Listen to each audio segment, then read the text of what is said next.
Hello, welcome to Dawn Vibes Yoga. This fall season we are reading the Upanishads in my Read With Me videos.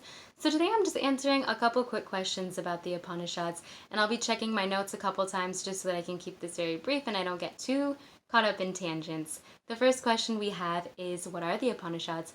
The Upanishads are a collection of Vedic texts that are part of a larger body of ancient Indian spiritual books. So we have the Vedas, the four Vedas, we have the Upanishads, we have the Bhagavad Gita.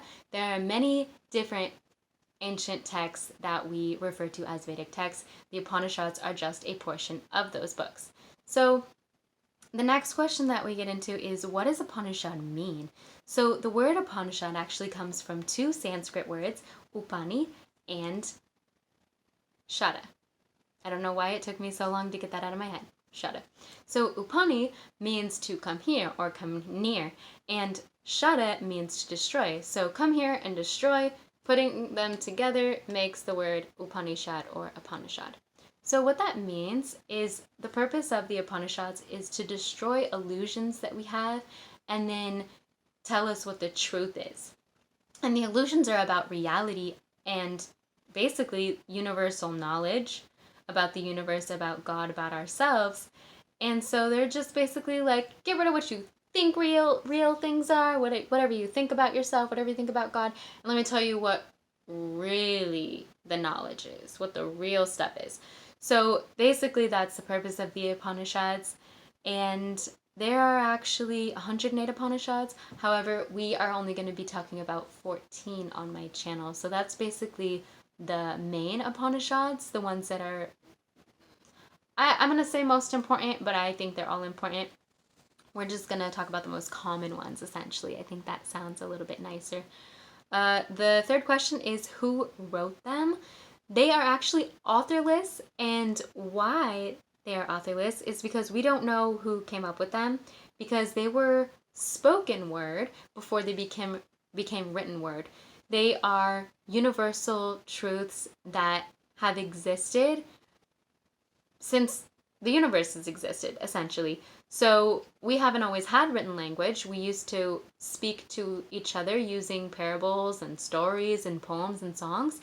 And that's what would happen with the Upanishads and most other religious texts. And then later they were written down. So they're not actually attributed to one author, but they do come from ancient India. The next question is it the Hindu Bible? So this is a question that came up from my friend Ginger in another video, my Isha Upanishad video, which I will post in the description box below. But to answer that, I think we got to get into what exactly the Upanishads are, like the root of what they are. And they come from a collection of texts called the Aranyakas. And the word Aranyaka means forest books. So what would happen is you would go into the forest and you would meditate, and then the knowledge would come to you. You would obtain the knowledge through meditation.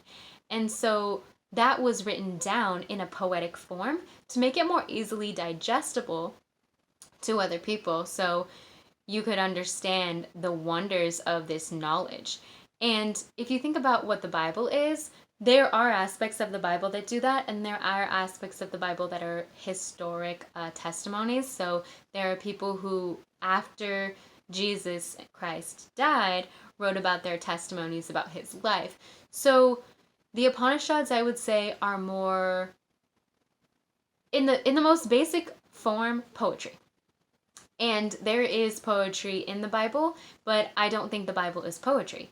So I think that my answer would be no, based on my own interpretations about what the Bible is and what the Upanishads are. And I have heard a comparison of the Bhagavad Gita and the Christian Bible. In my opinion, I think that the Quran is more closely to a Christian Bible because they are both Abrahamic religions. So I can get more into that in another video. This is just supposed to be focusing on the Upanishads. But basically, the Islamic culture and the Christian culture focus on one God. They're more monotheist. And the Upanishads that come from the Vedic texts, from the Vedas and things like that, they focus on multiple gods that are personifications of nature. So we have a polytheist religion and culture versus a monotheist one. So I wouldn't compare the two and say that they're the same, but I would go as far to say that the truths are the same. And why that is because of the nature of what a universal truth is. So if you think about what the word universal truth means, it means that it is something that is true, something that is correct, regardless of where you are in time of space, regardless of who you are, where you come from. It is a truth that is the truth no matter what. So if you have a body of text from one culture, from one religion, during one point of time in history, writing about something that's universal and true, and then you have somebody in another country, in another culture, talking about something that's universal and true, there's going to be a lot of overlap because they're still true. But yet, the traditions and the beliefs associated around them, they may not be so similar. So that's kind of a brief tidbit, couple answers to some common questions about the Upanishads, but there is so much more information than can be in this short video. So we will be talking more in future videos, but for now, I hope that answered a couple of questions that you may have had about the Upanishads. Thank you so much for watching Dawn Vibes Yoga. If you don't want to miss another video and you want to read the Upanishads with me, then hit the bell so you don't miss any future videos. This week we are going to be reading the Katha Upanishad, so you don't want to miss that. I was going to say something else and I forgot what I was going to say, but I think I'm just getting off on another tangent, so I'm going to end this video here. Thank you so much for watching. May you always be happy and free.